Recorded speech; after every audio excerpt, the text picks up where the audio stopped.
सारी प्लानिंग वो जो दिल्ली में बैठा है वो कर रहा है। तो ये कौन है?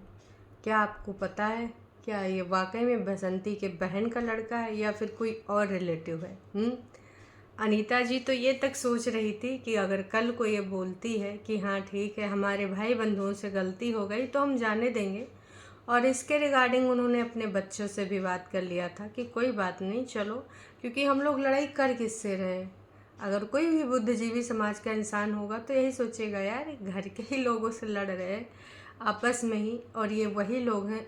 आप में से तमाम ऐसे सब्सक्राइबर्स हैं जो हमेशा इनको पुराने टाइम से देख रहे हैं। मैं इनको बहुत दिनों से नहीं देख रही हूँ, पर हाँ, काफ़ी लोगों ने मुझे बताया भी है कि भाई स्टार्टिंग में ये लोग बहुत ही ज़्यादा मानते थे गोलू को, गोल्डी को, इन लोगों की सहायता भी करते थे।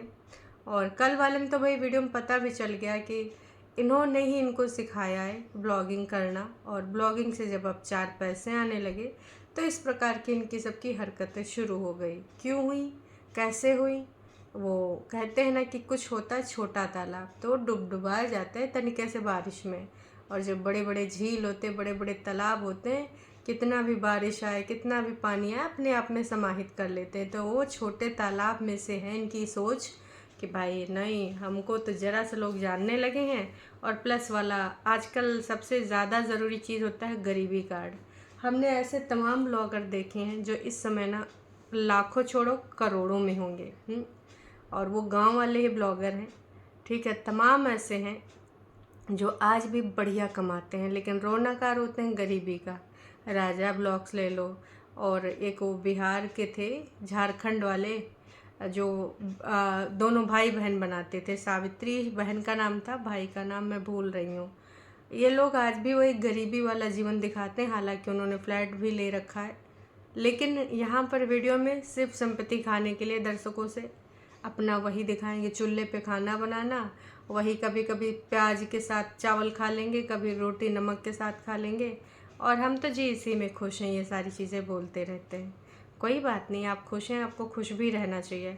लेकिन अगर आप 4 पैसे अधिक कमा रहे हैं, अच्छा खासा, जो मान के चलिए भाई, कोई कोई तो इतने ज़्यादा अपर क्लास वाली श्रेणी में पहुंच गए, लेकिन आज भी भाई साहब दिखाएंगे कि हम बहुत गरीब गुरबा हैं। हमारे यहाँ ऐसा ही होता है। तो ये होता है तरीका गरीबी कार्ड का। बहुत सारे ब्लॉगर ये यहाँ पर आके खेल रहे हैं गरीबी वाला कार्ड, हमने देखा भी है। उन्हीं में से ये मैडम आ रही है, कमा रही है। दादाजी किस प्रकार से बोल रहे थे, प्लास्टर करवाए हैं तो प्लास्टर का पैसा ले लो। वाह दादाजी वाह, वो दादाजी जो हर चीज़ में विवाद, अपना अपना पक्ष रख रहे हैं इस विवाद के अंतर्गत, जितना भी विवाद हुआ। लेकिन जब कोई पॉइंट आता है इनके रिगार्डिंग, लाला जी के रिगार्डिंग, अनीता जी के रिगार्डिंग, जिससे या फिर बसंती की कोई गलती साबित हो जाए, उस पर दादाजी जिप लगी रहती। क्यों? उस पर कतई कुछ ना बोलेंगे, ऐसे बोलते रहेंगे। उस पर बोल देंगे तो पोलम पट्टी खुल जाएगा, केस भी कमज़ोर हो सकता है। अब भाई जो केस में खुद लिखवा के आई है, किस प्रकार से, यार तुम्हारे बच्चे हैं, समझ लो, है ना, देवरानी जेठानी के बच्चे बच्चे होते हैं ना आपस में, चाचा के ताऊ के बच्चे होते हैं ना, उन बच्चों के ऊपर आरोप क्या लगा के आई कि रक्षाबंधन के पवित्र दिन इन लोगों ने दौड़ा दौड़ा के, लिटा के, निर्वस्त्र करके मारा है। वाह जी वाह, लिखवाते हुए ये लोग पढ़ के आए हैं। इन्होंने बोला था कि ऑनलाइन डिस्क्रिप्शन में लिंक है, पर मुझे लिंक तो नहीं दिखा। किसी को अगर दिखे तो मुझे कमेंट करके ज़रूर बताना, क्योंकि वाकई में वो पढ़ना चाहती हूँ मैं। इनकी जो लिखवाने की वो है ऑनलाइन, आजकल अगर केस पता हो, केस संख्या नंबर, तो आप चेक कर सकते हो। ऑनलाइन वाली प्रक्रिया शुरू हो चुकी है। तो अगर किसी को दिखे डिस्क्रिप्शन में तो मुझे ज़रूर बताना, देखूं तो हमारी दुखियारी चाची जी के साथ का कितना गलत हुआ है। जो अपने बच्चों स्वरूप, बच्चे जैसे ही हैं, है ना, ठीक है, उनके खिलाफ ये लिखवा के आई हैं। और जबकि ये सारी चीज़ें इन लोगों को पहले से इंट्यूशन था कि भाई ऐसा करवाया जा सकता है बेटी को लेकर भी, लेकिन इन्होंने तो अपने ऊपर ही ये गेम खिलवा दिया। लगातार बार बार यही नाम आ रहा है कि अगर ये जो दिल्ली में कोई बैठे मास्टरमाइंड है, अब इनके बहन के भाई या बेटे, कुछ ऐसा जिक्र हुआ था, वो ये सारा गेम वहाँ से प्लान करा रहे हैं। तो आप सबको पता है कि झूठी FIR कराने पे क्या होता है, झूठा केस बनाने पे क्या सज़ा का प्रावधान है।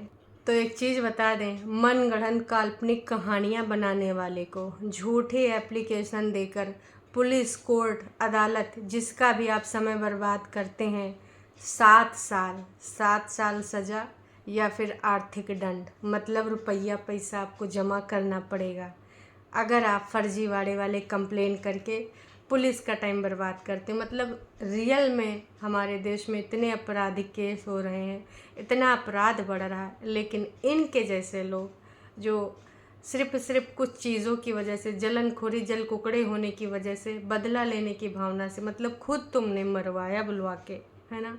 तो यहाँ पर अगर कोई गलती हो गई है, तुम बीच बराव करवाने चाहते हो, तो जाके अपनी जेठानी जी से बात कर लो कि भाई हाँ ऐसा ऐसा हो गया गुस्से गर्मी में, अब ये पहली और आखिरी बार हुआ। पहली बार तो नहीं हुआ है, लेकिन लाला जी के साथ पहली बार हुआ है, हाँ, लेकिन इसको आखिरी बार बना के माफ़ीनामा प्रस्तुत करके ये बात ख़त्म करवाई जा सकती थी। लेकिन इस वाले ऑप्शन को ना सिलेक्ट करके इन्होंने क्या किया कि भाई हम तो क्या करेंगे, हम सीधे सीधे ना एक दूसरा फर्जी केस बनवाएंगे, इनके ऊपर प्रेशर डलवाएंगे। क्यों? क्योंकि हम सबको पता है हमारे देश में महिलाओं के लिए बहुत बढ़िया अच्छे कानून बनाए गए हैं, जो कि महिलाओं की सुरक्षा के लिए हैं। महिलाओं के लिए जो चीज़ें गलत हो रही हैं, है ना, वो ना हो इसलिए वो कानून बनाए गए हैं, चाहे वो डीवी हो या फिर दहेज प्रथा वाला हो या फिर जितने भी हों, है ना। महिलाओं के प्रति अगर कोई छोटी सी भी चीज़ होती तो उसके लिए भी कानून में अच्छे अच्छे प्रावधान दिए गए हैं, लेकिन 95% गलत ही यूज़ किए जाते हैं ये, और जाके किसी को फंसाने के लिए, किसी को सबक सिखाने के लिए यूज़ किए जाते हैं। तो ये गलत चीज़ है, लेकिन इन लोगों को समझ में नहीं आएगी।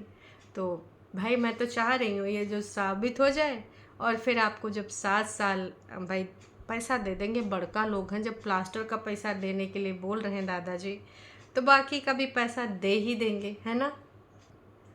और सुनने में ये भी आया कि मास्टरमाइंड का भी भाई इन लोगों ने नाम ले लिया है उसमें, जो एफआईआर दर्ज किया है, और साथ में उनके पेरेंट्स ने बोला है, इन लोगों को धमकी दी है कि भाई तुम सबको ना जाने से मरवा देंगे, उठवा लेंगे, कहा कि अगर तुमने हमरे लौंडे का नाम लिया। तो भाई आपका बच्चा क्या कर रहा है ये आपने देखा है, किस प्रकार से इन लोगों का जीना हराम कर दिया। मतलब कहते हैं चोरी चोरी ऊपर से सीना चोरी, वही वाले काम कर रहे हैं। सबसे ज़्यादा मुझे बुरी बात तो वो लग रही है जो हमारे दादाजी, सम्मानीय आदर्श दादाजी कर रहे हैं इस एज में आके, सिर्फ और सिर्फ झूठ का साथ दे रहे हैं। ऊपर से भाई कुछ भक्त लोग आ रहे हैं, कुछ फेक आईडीज़ वाले आ रहे हैं, कह रहे हैं कि तुमको कितना पैसा मिला। अरे यार, सच बोलने के लिए पैसे की ज़रूरत नहीं होती है, जज्बे की ज़रूरत होती है। चाहते तो जो संपत्ति कार्ड, देखो जो संपत्ति कार्ड खेल रहा है उसके लिए बोलना कितना आसान है, आराम से बोल लो कि भाई हाँ वो गरीब है, हाँ भाई ये वो। पर अगर हम संपत्ति कार्ड वाले का सच समझ रहे हैं, उसके क्रिया चरित्र को समझ रहे हैं, अगर वो बोल रहे हैं तो आप लोग गरिया रहे हो। तो मैं यही, देखो मैं आपकी बात से सहमत हूँ, अगर आप उसको करना चाहते हो तो बिल्कुल सपोर्ट करो, मुझे कोई समस्या नहीं है, पर वो आपकी मर्ज़ी है। इसी प्रकार से मेरी ये मर्ज़ी है कि जो मुझे क्लियर दिखेगा, कल को अगर मुझे वो सही भी दिखी तो मैं उसके लिए भी बोलूँगी, पर अभी वो सिर्फ वो चालबाजियों का पुतला दिख रही है, इसके अलावा कतई कुछ नहीं दिख रही है। बस उनके साथ जो समस्या है अपना गरीबी कार्ड, उसी को सबसे ज़्यादा उन्होंने आगे कर रखा है, जिससे लोगों का भाई भाव उमड़ उमड़ के उनके प्रति जा रहा है। पर अभी आपने ऑन कैमरा काफ़ी लोगों की सच्चाइयाँ देखी हैं, जिसमें से प्रमुख हैं बाबा जी, मतलब दादाजी, है ना। उन्होंने जब ऑन कैमरा इस प्रकार की परफॉर्मेंस दी है, उनको पता है कि कैमरा ऑन है, ऑफ कैमरा पे वो काहे उल्टा पुल्टा बोलते होंगे। कैमरा में कोई चीज़ रिकॉर्ड ना करने देंगे, दादाजी को इतना पता है कि हमें कुछ नहीं बोलना है। लोग चिल्लाते चिल्लाते पक गए, लेकिन मजाल है कि दादाजी एक शब्द बोल देते कि नहीं जी ऐसा आप लोगों ने नहीं किया है। अगर उसने ऐसा बोला तो मैं उसको समझाऊंगा, गलत चीज़ है ये, तुम लोगों के ऊपर कैसे उसने इल्ज़ाम लगा दिया। दादाजी को फ़र्क नहीं पड़ता कि उनके पोता और पोती पे क्या इल्ज़ाम लग रहा है, और जो कि उनकी जिस बहुरिया का गलत पक्ष ले रहे हैं उसी ने लगवाया कि निर्वस्त्र करके इन सब ने मिलके उसको मारा है। दादाजी अभी वो कह रहे सोच लीजिए, जाय के ऊपर का जवाब देंगे, जवाब तो हम सबको भी देना पड़ता है ना, ऊपर कर्मा को लेखा जोखा जो होगा है। लेकिन दादाजी भाई इस चीज़ से अनजान है, बेफिक्र होकर जी रहे हैं कि हम तो भैया पट्टी बांध लें, जो बोलोगी बिल्कुल बोलते रहेंगे। तुम्हारे रिश्तेदार को बुलाना है बुला लो, तुम्हारे रिश्तेदार को इन सबको पीटना है पिटवा दो। ये हैं दादाजी, समझ में नहीं आते सौतेले दादाजी हैं या सगे दादाजी हैं। है रिश्ता का कहलाता है, हमको तनिको समझ नहीं आता। भाई आप लोगों को आया तो बताइएगा। देखिए सच हमेशा कड़वा लगता है, और सच यही है जो अभी आप देख रहे हो। भले आपका दिल उधर मान रहा होगा ही लो रे, लेकिन थोड़ा यथार्थ के धरातल पे कदम रख के बात कीजिए कि गलत इल्ज़ाम लगाने से अगर आपके घर परिवार में होता तो क्या आप तब भी ऐसे गरीब सिंपैथी कार्ड खेलने वाले का साथ देते? नहीं देते। सच जो सच होता है, ये लोग किस तरीके से परेशान हो रहे हैं, एकदम तिलमिला रहे हैं। भाई दोनों बोल रहे जल्दी से बस ये डाल, जल्दी से गांव वालों को बता। इसका सच सामने आना चाहिए कि किस प्रकार से किस लेवल तक जा सकती है। और ये महिला भी नहीं कह सकते, मतलब बेचारे चाह के बहुत कुछ कहना चाह रहे लेकिन फिर भी अपनी ज़ुबान को कंट्रोल करना चाहते हैं। सोचो उनके अंदर कितना ज़्यादा बैड फीलिंग हो रहा होगा कि भाई पड़ोसी नहीं, गांव वाले नहीं, इस गांव के नहीं, दूसरे गांव के नहीं, खुद की चाची जी ने इतना घटिया इल्ज़ाम लगाया है। सोच लीजिए किस लेवल का लगाया है। सही तरीका तो यही था कि भाई बैठ बूट के बात बूत करते, अगर आपको इतने ज़्यादा हर्ट हो रहा था कि भाई आपके रिश्तेदार आपकी वजह से ना फंसे। हालांकि उसने फंसने वाला तो काम पहले ही कर दिया था, लेकिन लगातार बार बार इस प्रकार की हरकतें करके और अपने आप को फंसाए जा रहे हैं। इससे कतई कुछ होने वाला नहीं है। हाँ, बस इससे एक चीज़ हो सकती है कि आप लोग और फंसते चले जाएंगे और फंसते चलाए जाएंगे जितना आप चाह रहे हैं।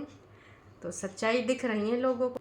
हाँ, चलते चलते बस मैं ये कहना चाहूँगी कि बहुत सही चीज़ एक बोली गई थी कि भाई अभी किसी से चेक करवा लो, क्योंकि देखो दाग तो अभी भी बन सकता है। ऐसे लोग फर्जी करने को, सही साबित करने को कुछ भी कर सकते, किसी भी हद तक जा सकते हैं। चोट चाट मार मोड़ के निशान भी बनवा सकते हैं। अपने लड़के बच्चों से कहेंगे चल मार, पीछे मार, हैं आगे यहाँ पर मार, पैर पे मार, हाथ पे मार। क्योंकि भाई साहब जब इन्होंने झूठा केस लगवाया है, अब इस केस को सही साबित करने के लिए चोटें तो चाहिए। लेकिन देखिए मेडिकल में पता चल जाता है कि ये चोट पुरानी है, कितने दिन पुरानी है, घंटे तक पता चल जाते हैं। तो सोच समझ के पता चले आपने चोट भी लगवा ली, चोट का कोई फ़ायदा नहीं मिला। षड्यंत्रकारी लोग ज़्यादा चीज़ें नहीं समझ पाते हैं ना, बस उनको यही लगता है कि हाँ ये कर लें तो बच जाएंगे, वो कर ले तो बच जाएंगे। तो कोई भी ऐसा काम मत करिएगा जिससे ना आपका नुकसान भी हो जाए। अब यहाँ पर आपका बहुत बड़ा नुकसान हो रहा है लेकिन आप समझ नहीं पा रही। इमेज डैमेज किस प्रकार से आपने डैमेज करी है वो आपको ही पता है। लगातार बार बार। अब इस बात पे आप कौन सा सफाई देंगी? इस पे तुम सफाई देने लायक बच्ची नहीं हो, क्योंकि यहाँ पर आपकी पूरी पोलम पट्टी खुल गई है, पूरे तरीके से खुल गई है। आखिरी इन्होंने डाला था, मौका मिला है। मौका मिला, अलग अलग तरीके से परेशान कर रहे हैं। हंसी मजाक और मछली खाते नहीं, आई भाई की यादें। आहा, वाह वाह, अच्छा जी। तो भाई की यादें आपको कितनी आ रही हैं? यहाँ पर अपने पति को लेकर टॉन्ट मार रहे हैं कि ये सब हंसी मजाक करते हैं, घूमते फिरते खाते रहते हैं। तो भाई साहब इसका मतलब कोई खाना नहीं छोड़ देगा। और सबसे ज़्यादा तो आपको इम्पैक्ट करना चाहिए। लोग कमेंट कर रहे हैं आपको जी कि भाई उस चीज़ को भी इन्होंने कंटेंट बनाया, एक दिन भी इन्होंने ऑफ नहीं लिया। ऐसे में किसी को वीडियो की सूझती है? नहीं जी, बिल्कुल नहीं सूझती है। आप इस पे सफाईनामा दे पाएंगे? नहीं दे पाएंगे, तो फिर दूसरों को काहे आप बोल रही हैं। चलिए जी, उम्मीद करते हैं आप लोग समझ गए होंगे। समझदार के लिए इशारा ही काफ़ी। अभी के लिए इतना ही। चोट चाट मत मारिएगा, हैं कुछ साबित नहीं कर पाएंगी और दलदल में फंसती जा रही और फंस जाएंगे। अभी के लिए इतना ही।